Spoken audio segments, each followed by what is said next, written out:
प्यारे दोस्तों, एक मर्तबा एक मौलाना साहब नीम के पेड़ तले मस्जिद के कच्चे सहन में बैठे हुए थे और बच्चे बुलंद आवाज में अपना सबक दोहरा रहे थे।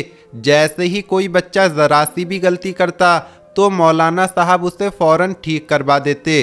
बच्चे अपनी अलग अलग आवाज में सबक पढ़ रहे थे। इतने में अचानक मौलाना साहब को एक गंभीर सी आवाज आई। आवाज सुनकर मौलाना साहब हड़बड़ा गए। कहने वाला कह रहा था, मियाँ जी अस्सलाम वालेकुम। मौलाना साहब जिन बच्चों को पढ़ाते थे उन सब की आवाज़ पहचानते थे, लेकिन ये आवाज़ अलग थी। तभी तो मौलाना साहब हड़बड़ा गए थे। मौलाना साहब ने जवाब दिया, वालेकुम अस्सलाम। उनके सामने तकरीबन 7 या 8 साल का एक लड़का सर झुकाए खड़ा था और अंदर आने की इजाज़त मांग रहा था। मौलाना साहब ने कहा, आ जाओ मियाँ, अंदर आ जाओ। अकेले आए हो क्या? कोई अम्मा अब्बा नहीं आए तुम्हारे साथ? ये सुनते ही लड़का सब बच्चों को फलांगता हुआ मौलाना साहब के करीब आकर हाथ बांधकर खड़ा हो गया। उसकी नज़रें झुकी हुई थीं। उसने मौलवी साहब के सवालात का कोई जवाब न दिया। शायद वो मौलवी साहब के अगले सवालों का इंतज़ार कर रहा था।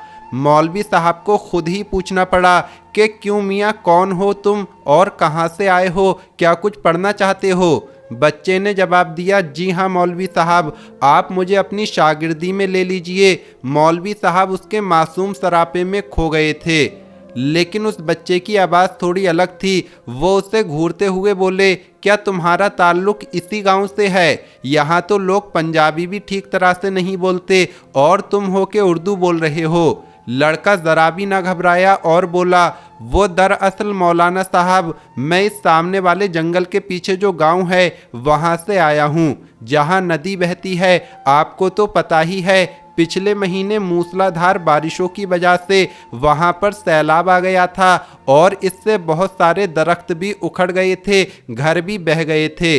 हमारा घर भी इसी में डूब गया था। इसी तरह मैं अपने वालिदैन से बिछड़ गया और अब मैं चाहता हूँ कि मैं आपके पास रहूँ, क्योंकि इस गांव के तमाम बच्चे आपसे फैज़याब होते हैं। मैं आपके साथ रहना चाहता हूँ, मैं यहीं रहा करूँगा। मौलवी साहब ने जब उसकी बात सुनी तो हैरत से बोले, लड़के तुम्हारी उम्र क्या है? कद काट से तो तुम 7 या 8 साल के लगते हो, मगर बातचीत तो बड़ों जैसी करते हो। बच्चे ने कहा, मैं 13 साल का हूँ, बीमारी की वजह से मेरा कद छोटा रह गया। उसकी ये बात सुनकर तमाम बच्चे खिलखिलाकर हंसने लगे। मौलवी साहब ने वहीं बैठे बैठे एक दो बच्चों को छड़ी टिका दी और फिर लड़के से कहने लगे, अच्छा पुत्र, तुम आज से खुद को हमारी शागिर्दी में समझो, और हाँ, तुम्हारा नाम क्या है? बच्चे ने कहा, जी मेरा नाम मेराजुद्दीन वल सिराजुद्दीन है। उसकी उर्दू पर देहाती बच्चे फिर से ही करने लगे और अब तो मौलवी साहब भी हंस पड़े। उन्होंने सब बच्चों को छुट्टी दे दी। इसके बाद उस नए बच्चे को एक बड़े से हुजरे में, जहां पढ़ने वाले और भी बच्चे रहते थे, वहां पहुंचा दिया गया और वो सबके साथ खजूर की चटाई पर सो गया। दोस्तों, अगर आपको ये वीडियो पसंद आ रही है और अगर आपने इस वीडियो को लाइक नहीं किया है तो आपसे गुजारिश है कि इस वीडियो को लाइक ज़रूर कर दें। तो दोस्तों, इस तरह से वो लड़का जिसका नाम मेराजुद्दीन वल सिराजुद्दीन था, वो मौलवी साहब का बाकायदा शागिर्द बन गया। माशाअल्लाह, उसका हाफिज़ा बड़ा अच्छा था। उसने 1 हफ्ते में ही बगदादी कायदा पूरा कर लिया और सिर्फ 3 महीने में कुरान पाक पूरा कर लिया और अब तो वो उसे हिफ्ज़ भी करने लगा था। मौलवी साहब तो बस हैरान थे कि आज तक हज़ारों शागिर्दों को पढ़ा चुके थे, मगर ऐसा हाफिज़ा, ऐसी रबानी कभी देखने सुनने में नहीं आई थी। जब भी उसका सबक सुनते तो कुछ गड़बड़ा से जाते कि ये लड़का इंसान भी है या कोई और मखलूक। मौलवी साहब ऐसा सोचते ज़रूर थे, मगर अपना ये ख्याल कभी जाहिर ना होने दिया था। वो सोचते थे कि इतना अच्छा बच्चा है, कहीं बददिल होकर भाग ही ना जाए। वो बच्चा तो अब हाफिज़ कुरान भी बन चुका था, मगर मौलवी साहब को अब उससे प्यार सा हो गया था, इसलिए उसे अपना बेटा बना लिया। मौलवी साहब ने उम्र भर शादी ना की थी। एक रात मौलवी साहब किसी का निकाह पढ़ाकर लौटे तो ज़्यादा मुर्गन खाना खाने की वजह से पेट में तकलीफ महसूस हुई। मौलाना साहब को जब भी बदहजमी होती तो वो हींग का इस्तेमाल करते और ठीक हो जाते, लेकिन वो हींग भी ख़त्म हो चुकी थी और दोबारा मंगवाने का मौका ही ना मिल सका। सारे लड़के सो चुके थे मगर मेराजुद्दीन जाग रहा था और इबादत इलाही में मशगूल था। मौलवी साहब दर्द से कर रहा रहे थे, अरे कोई है जो मुझे कहीं से जरा सी हींग ला दे। मेराजुद्दीन ने सोचा उस्ताद साहब तो तकलीफ में हैं और उनकी बरवक्त मदद ना की तो शायद अल्लाह पाक मेरी इबादत ही ना कबूल फरमाए। सारे शागिर्द सो रहे थे, इतनी रात में कौन अपनी नींद खराब करे, मगर मेराजुद्दीन हमेशा की तरह खिदमत के लिए तैयार जानमाज लपेटकर ताक में रखी और मौलवी साहब के पास जाकर खड़ा हो गया। मौलवी जी, मैं ला दूं आपको हींग? मुझे पता है हींग कहाँ मिलती है। मौलाना साहब ने कहा, तुम कैसे लाओगे? इतने ज़रा से तो हो, क्या तुम्हें अंधेरे में डर नहीं लगता? रात इतनी है, सर्दी भी है। मेराजुद्दीन ने कहा, नहीं, मैं तो अपने सारे काम जब चाहूँ कर लेता हूँ और मुझे अंधेरे से तो डर नहीं लगता। मौलवी साहब पर तो हैरत के पहाड़ टूट पड़े, क्योंकि रात का दूसरा पहर था और ये नन्हा सा लड़का बाहर जाने को तैयार था।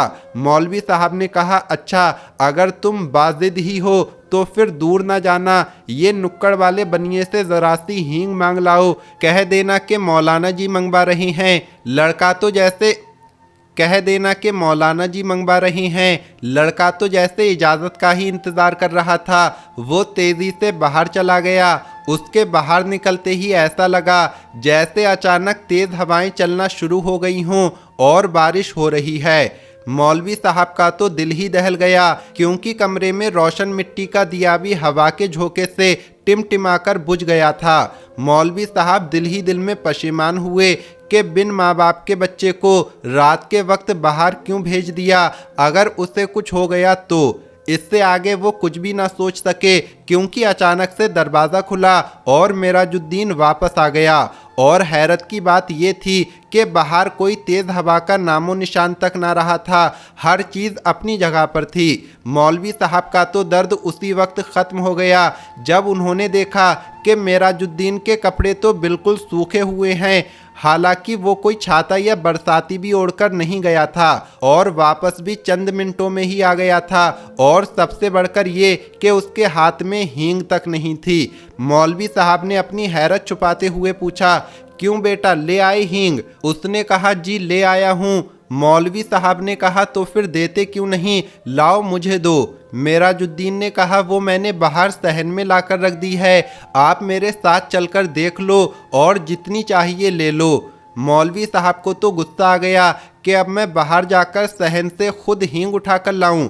जब उस दुकानदार के घर से ले आए हो तो मेरे हाथ में पकड़ाने में क्या परेशानी है? बच्चे ने कहा, अरे आप आइए तो सही मौलवी साहब। वो उन्हें बाजू से पकड़कर सहन में ले गया। मौलाना साहब की आंखें तो फटी की फटी रह गईं। सहन हींग की बोरियों से भरा पड़ा था। शायद मनों के हिसाब से हींग लाकर उस्ताद की खिदमत में हाजिर कर दी थी।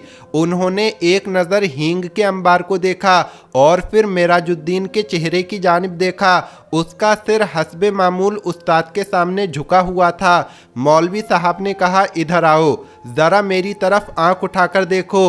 उन्हें पहली बार उस पर गुस्सा आ रहा था। उनके पेट का दर्द तो रफू चक्कर हो चुका था। उन्होंने उसे कंधों से पकड़कर झंझोड़ डाला और उसकी आंखों में आंखें डालते हुए बोले, सच सच बता दो, तुम कौन हो? क्या तुम्हारा ताल्लुक जिन्नात से है? बच्चे ने कहा, जी आपका ख्याल दुरुस्त है, मैं वाकई एक जिनज़ादा हूँ। उसका सिर उस्ताद के कदमों में था और वो ज़ारो कतार रो रहा था और बराबर माफ़ी की दरख्वास्त कर रहा था। मौलवी साहब ने बड़े प्यार से उसका सिर अपने कदमों से हटाया और उसे गले से लगा लिया। उसने बताया कि इसी नीम के पेड़ पर, जिसके नीचे सारे बच्चे बैठकर कुरान पाक पढ़ते हैं, मेरा बसेरा है। मैं रोज़ाना कुरान पाक की तिलावत सुना करता था।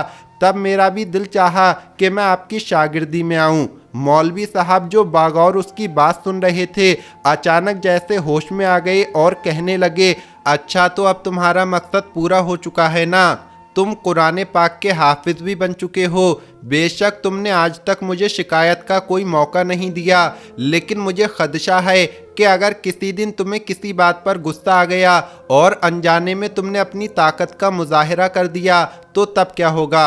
बेहतर है कि अब तुम छुट्टी करो और अपनी दुनिया में लौट जाओ, और अगर तुमने मेरी बात ना मानी तो मैं तुम्हें बोतल में बंद करके ज़मीन में दबा दूंगा, समझे तुम। मौलवी जी की डांट सुनकर तो वो बाकायदा हिचकियां लेकर रोने लगा और बोला, जिस उस्ताद साहब ने उसे इल्म सिखाया वो उनकी जी भर के खिदमत ना कर सकेगा। इस बात के लिए वो ज़िंदगी भर शर्मसार रहेगा।